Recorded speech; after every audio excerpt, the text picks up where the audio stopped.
शांताकारं भुजगशयनं पद्मनाभं सुरेशं विश्वाधारं गगनसदृशं मेघवर्णं शुभांगं लक्ष्मीकान्तं कमलनयनं योगिविरधानगम्यं वंदे विष्णुं भवभयहरं सर्वलोकैकनाथं। ओम विष्णवे नमः। जय श्री राधे कृष्ण। आप सभी का आपके अपने YouTube channel BK Mishra present में बहुत बहुत स्वागत है। आइए सुनते हैं देव उठनी एकादशी व्रत की कथा। आप सभी भक्तों को देव उठनी एकादशी व्रत की ढेर सारी शुभकामनाएं। आप सभी के जीवन में लक्ष्मी नारायण की कृपा से आप सभी को सभी प्रकार के सुख तथा समृद्धि की प्राप्ति हो। कार्तिक मास शुक्ल पक्ष की एकादशी को इसे देव उठनी एकादशी, देवोत्थान एकादशी, हरि प्रबोधिनी एकादशी आदि नामों से जाना जाता है। इस दिन भगवान विष्णु योग निद्रा से जागृत होते हैं। इस दिन भगवान का प्रबोधन किया जाता है। जो भी भक्त सच्ची श्रद्धा के साथ देव उठनी एकादशी का व्रत धारण करते हैं, व्रत में नियमों का पालन करते हैं, कथा श्रवण करते हैं, तो इस व्रत के प्रभाव से व्यक्ति के सभी प्रकार के पाप और ताप नष्ट हो जाते हैं।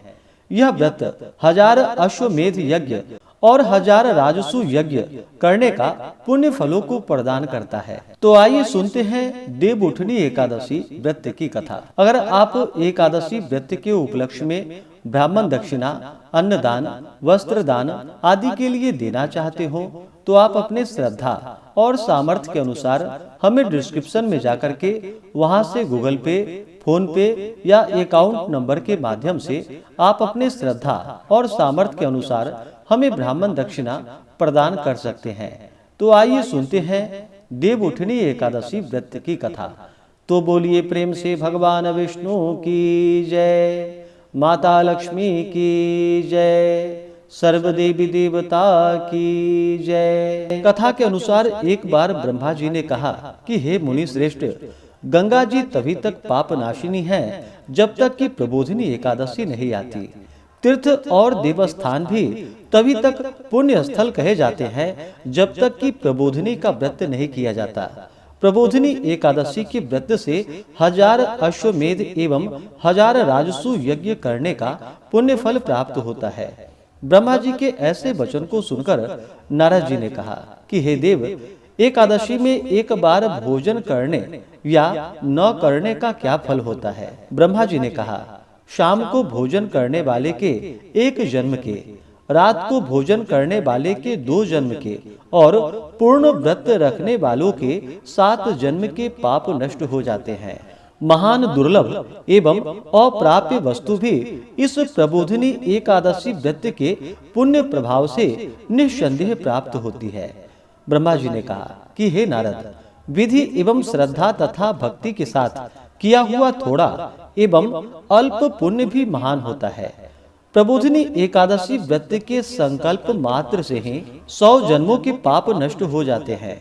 प्रबोधिनी में रात्रि में जागरण करने से आगे वाले 10,000 जन्मों के पाप नष्ट हो जाते हैं और 10,000 जन्म पूर्व के पितर विष्णु लोक को जाते हैं। यज्ञ और तपादि से भी दुर्लभ एवं अक्षय फल इस एकादशी का व्रत करने से प्राप्त होता है। नाना प्रकार के तीर्थों में जाने एवं नाना प्रकार के देवताओं के दर्शन करने से गोदान, भूदान, अन्नदान, कन्यादान इत्यादि दोनों के करने से जो पुण्य फल प्राप्त होता है वह एकमात्र प्रबोधिनी के व्रत से प्राप्त हो जाता है। अस्तु, समस्त कृत्यों को त्याग कर यत्न पूर्वक कार्तिक मास की प्रबोधिनी एकादशी का व्रत रखना चाहिए। इस व्रत को करने वाला ज्ञानी, तपस्वी और जितेंद्रिय होता है, क्योंकि यह एकादशी श्री विष्णु जी को अत्यंत प्रिय है। अस्तु, इसको धारण करने वाला आवागमन के चक्कर से मुक्त हो जाता है। उसके कायिक, वाचिक एवं मानसिक सभी पाप नष्ट हो जाते हैं। एकादशी में भगवान नाम पर किया हुआ दान, पुण्य और शुभ कार्य अटल और अक्षय होता है। इस व्रत के करने वाले पर भगवत कृपा होती है और वह विश्व में विस्तृता हो जाता है। जीवन के समस्त पापों को यह हरि प्रबोधिनी नष्ट करती है। इसके व्रत का पुण्य फल महान और अक्षय है। जो लोग प्रबोधिनी का व्रत कर भगवान विष्णु की कथा सुनते हैं उनके समस्त पाप नष्ट हो जाते हैं। कार्तिक की प्रबोधिनी एकादशी का व्रत कर भगवत कथा सुनकर ब्राह्मण को दक्षिणा एवं दान देने से सप्तद्वीप एवं सप्त वसुंधरा दान देने से भी सहस्त्रों गुना अधिक फल प्राप्त होता है। नारद जी ने ब्रह्मा जी से इतनी कथा सुनकर प्रश्न किया कि हे प्रभु, कृपा कर इस व्रत का विधान वर्णन कीजिए। ब्रह्मा जी बोले, एकादशी को निद्रा त्याग कर ब्रह्म मुहूर्त में उठकर नित्य कर्म से निवृत्त हो कुआं, तालाब अथवा नदी में स्नान कर भगवान का स्मरण करे कि आज मैं एकादशी का व्रत रखकर भूखा रहूंगा। आप मेरी एवं मेरे संकल्प की रक्षा कीजिए। इस प्रकार संकल्प कर व्रत रख विष्णु भगवान की समुचित पूजा कर भगवान के समीप भजन एवं कीर्तन करे तथा रात को जागे। कंजूसी को छोड़कर नाना प्रकार के सुगंधित पुष्पों एवं स्वादु फलों से भगवान का पूजन करे। शंख द्वारा भगवान को अर्घ्य दे। अगस्त पुष्पों द्वारा पूजन करने वाले एवं बेल पत्रों से पूजन करने वाले अनायास ही मुक्ति लाभ करते हैं। कार्तिक मास के शुक्ल पक्ष की प्रबोधिनी नामक एकादशी का व्रत रखकर भगवान का पूजन तुलसी दलों द्वारा करने से सहस्त्र जन्मों के पाप नष्ट हो जाते हैं।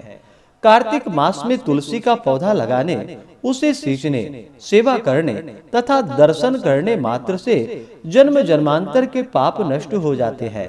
जिनके घर में तुलसी वृक्ष उगता है, फलता है तथा फूलता है, उसके कुल में जो उत्पन्न हो गया और जो है एवं जो होंगे वे समस्त विष्णु लोक के वासी होंगे। कदम पुष्पों द्वारा भगवान का पूजन करने वाले यम यातना को नहीं भोगते, क्योंकि भगवान विष्णु कदम्ब के फूलों को देखते ही प्रसन्न हो जाते हैं। जो श्रद्धा भक्ति समेत गुलाब पुष्प समर्पित कर भगवान का पूजन करते हैं वे अनायास ही मुक्ति को प्राप्त कर लेते हैं। और जो मौलश्री और अशोक के पुष्पों को अर्पण कर भगवान की पूजा और ध्यान करते हैं वे संसार में जब तक सूर्य और चंद्रमा अवस्थित है तब तक शोक रहित हो आनंद पूर्वक निवास करते हैं। श्वेत एवं लाल कनेर पुष्पों द्वारा पूजा करने वाले से भगवान अत्यंत ही प्रसन्न होते हैं। तुलसी द्वारा भगवान की पूजा करने से भगवान सहस्त्रों गुना अधिक प्रसन्न होते हैं। जो प्रयत्नशील प्राणी सभी पत्रों द्वारा इस एकादशी में भगवान की पूजा करता है वह यमराज के पाश से मुक्त हो जाता है तथा चंपक पुष्पों द्वारा भगवान की पूजा करने वाला जन्म मरण से रहित हो जाता है। स्वर्ण निर्मित केतकी पुष्पों द्वारा भगवान की पूजा करने से कोटि कोटि जन्मों के पाप नष्ट हो जाते हैं। श्वेत पीत एवं लाल कमल सुगंधित फूल लाकर जो भगवान को अर्पण करते हैं वह श्वेत पीत एवं लाल द्वीपों में वास करते हैं। इस प्रकार भगवान का पूजन कर वह रात्रि जागरण कर प्रातः काल बहने वाली नदी में स्नान करके प्रातः की समस्त क्रिया वही समाप्त कर घर में आकर फिर भगवान की पूजा करे और व्रत की पूर्ति के लिए ब्राह्मण भोजन करा के और ब्राह्मणों को दक्षिणा दे, मीठा वचनों से उनकी विनय कर गोदान, अन्नदान इत्यादि दे उन्हें संतुष्ट करे। भगवान को प्रसन्न करने के लिए ब्राह्मणों को भूयसी दक्षिणा दे, उन्हीं के सामने व्रत को समाप्त कर पारण करे और यथाशक्ति ब्राह्मणों को दक्षिणा दे। रात में कथा सुनाने वाले एवं कीर्तन करने वाले ब्राह्मणों को भली प्रकार स्वर्ण युक्त बैलों की जोड़ी का दान करे। धात्री से स्नान करने वालों को दही और मधु दान करना चाहिए। तेल के स्थान में घी और घी के स्थान में दूध का दान करना चाहिए। भूमि पर शयन करने वालों को सज्जा दान करनी चाहिए। मौन व्रत धारण करने वालों को सोना और तिल दान देने चाहिए। केश धारण करने वालों को दर्पण दान करना चाहिए। जूता न पहनने वालों को जूता दान करना चाहिए। देव मंदिर में दीपक जलाने वालों को सोने एवं तांबे का दीपक घृत सहित दान करना चाहिए। जो दिन के अंत में रस भोजन करने वाले हैं उनको स्वर्ण एवं वस्त्रालंकार समेत 8 घड़े दान करना चाहिए। यदि पूर्व कथित दान करने की शक्ति न हो तो ब्राह्मणों को वचनों के द्वारा संतुष्ट करनी चाहिए। चातुर्य मास में त्यागी हुई वस्तुओं के पुनर्ग्रहण करने में उपरोक्त रीति अनुसार दान करना चाहिए। विघ्न रहित चातुर्य मास व्रत पूरा करने वालों को संपूर्ण ऐश्वर्य प्राप्त होता है और जो व्रत को पूर्ण नहीं कर सकते वह नरकगामी होते हैं। कथा के अनुसार एक राजा था, उसके राज्य में प्रजा सुखी थी। एकादशी को कोई भी अन्न नहीं बेचता था, सभी फलाहार करते थे। एक बार भगवान ने राजा की परीक्षा लेनी चाहिए। भगवान ने एक सुंदरी का रूप धारण किया तथा सड़क पर बैठ गए। तभी राजा उधर से निकला और सुंदरी को देखकर चकित रह गया। उसने पूछा कि हे सुंदरी, तुम कौन हो और इस तरह क्यों यहाँ पर बैठी हुई हो? तब सुंदर स्त्री बने भगवान बोले कि मैं निराश्रिता हूँ, मेरा कोई स्थान नहीं है, नगर में कोई मुझे जानता भी नहीं है, किससे सहायता मांगू? राजा उसके रूप पर मोहित हो गए थे। वह बोले, तुम मेरे महल में चढ़कर मेरी रानी बनकर रहो। वह सुंदरी बोली, मैं तुम्हारी बात मानूंगी, पर तुम्हें राज्य का अधिकार मुझे सौंपना होगा। राज्य पर मेरा पूर्ण अधिकार होगा, मैं जो भी बनाऊंगी तुम्हें खाना होगा। राजा उसके रूप पर मोहित था, अतः उसने उसकी सभी शर्तें स्वीकार कर ली। अगले दिन एकादशी थी। रानी ने हुक्म दिया कि बाजारों में अन्य दिनों की तरह अन्न बेचा जाए। उसने घर में मांस मछली आदि पकवाए तथा परोसकर राजा को खाने के लिए कहा। यह देखकर राजा रानी से बोला, आज एकादशी है, मैं तो केवल फलाहार ही करूंगा। तब रानी ने शर्त की याद दिलाई और बोली, या तो खाना खाओ, नहीं तो मैं बड़े राजकुमार का सिर काट लूंगी। राजा ने अपनी स्थिति बड़ी रानी से कही तो बड़ी रानी बोली, महाराज धर्म न छोड़िए, बड़े राजकुमार का सिर दे दे, पुत्र तो फिर मिल जाएगा पर धर्म नहीं मिल पाएगा। इसी दौरान बड़ा राजकुमार खिलकर आ गया और माँ की आंखों में आंसू देखकर वह रोने का कारण पूछने लगा। तो माँ ने उसे सारी बातें बता दी। तब वह बोला, मैं सिर देने के लिए तैयार हूँ, पिताजी के धर्म की रक्षा होगी और जरूर होगी। राजा दुखी मन से राजकुमार का सिर देने को तैयार हुआ। तब फिर रानी बने भगवान अपने असली रूप में प्रकट हो गए और फिर राजन से सभी बात बतलाई कि हे राजन, तुम इस कठिन परीक्षा में पास हुए हो।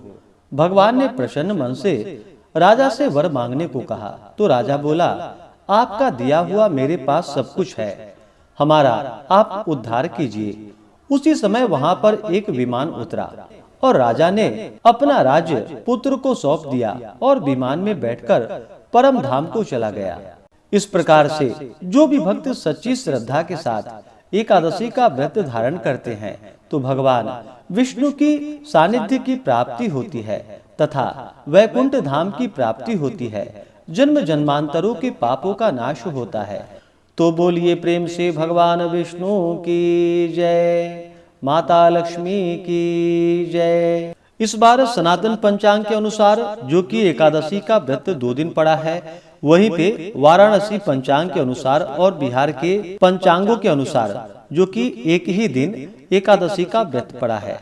सनातन पंचांग के अनुसार एकादशी तिथि प्रारंभ समय 1 नवंबर 2025 दिन शनिवार सुबह 9:14 और एकादशी तिथि की जो समाप्ति है वह 2 नवंबर 2025 दिन रविवार सुबह 7:33 पे एकादशी तिथि की समाप्ति है। और वाराणसी पंचांग के अनुसार एकादशी तिथि प्रारंभ 1 नवंबर को सुबह 4:03 से है और इसका समापन 2 नवंबर को सुबह 2:36 पे ही एकादशी तिथि की समाप्ति है। तो वाराणसी पंचांग के अनुसार 1 नवंबर को ही वैष्णव हो या गृहस्थ हो दोनों के लिए व्रत है, लेकिन सनातन पंचांग के अनुसार 1 नवंबर को गृहस्थों के लिए और 2 नवंबर को वैष्णवों के लिए व्रत बतलाया गया है। व्रत का पारण जो कि हरिवासर समाप्त होने के बाद करना चाहिए और द्वादशी तिथि में ही करनी चाहिए। हरिवासर का समय द्वादशी तिथि का पहला चौथाई हिस्सा हरिवासर का होता है। तो द्वादशी तिथि प्रारंभ समय सनातन पंचांग के अनुसार 2 नवंबर 2025 दिन रविवार सुबह 7:34 और द्वादशी तिथि की जो समाप्ति है वह 3 नवंबर को सुबह 5:08 पे द्वादशी तिथि की समाप्ति है। वाराणसी पंचांग के अनुसार द्वादशी तिथि प्रारंभ 2 नवंबर को सुबह 2:56 पे है और इसका समापन जो कि रात्रि 1:26 पे ही 2 नवंबर की रात्रि हो जाएगा। तो उसके बाद त्रयोदशी तिथि पड़ रहा है। इस कारण से 1 नवंबर को व्रत है वाराणसी पंचांग के अनुसार और 2 नवंबर को पारण है। तो जो भी 1 नवंबर को व्रत धारण करने वाले हैं वो व्रत का पारण 2 नवंबर को दोपहर 1:11 से दोपहर 3:23 तक व्रत का पारण करेंगे और जो भी 2 नवंबर को व्रत धारण करने वाले हैं वो व्रत का पारण 3 नवंबर को सुबह 6:23 से सुबह 8:31 तक व्रत का पारण संपन्न कर लेंगे। देवउठनी एकादशी व्रत का पारण तुलसी दलेन व बिल्वपत्रेण पारणम, बिल्वपत्र से या तुलसी दल से व्रत का पारण है। यह संभव ना हो पाए तो आप जल या फल से व्रत का पारण करें। तो आशा करता हूँ कि यह जानकारी आपको अच्छा लगा हो। इसी प्रकार से ज्ञानवर्धक जानकारियाँ प्राप्त करते रहने के लिए, व्रत पूजा के बारे में जानने के लिए, कथा को सुनने के लिए चैनल पे अगर आप पहली बार आए हैं तो चैनल को लाल बटन दबा करके सब्सक्राइब करें, साथ में बेल आइकन घंटी को दबाएं ताकि आने वाली वीडियो का नोटिफिकेशन आपको समय से मिलता रहे। वीडियो को लाइक करें, शेयर करें। सुखी रहें और स्वस्थ रहें। जय श्री राधे कृष्ण। धन्यवाद।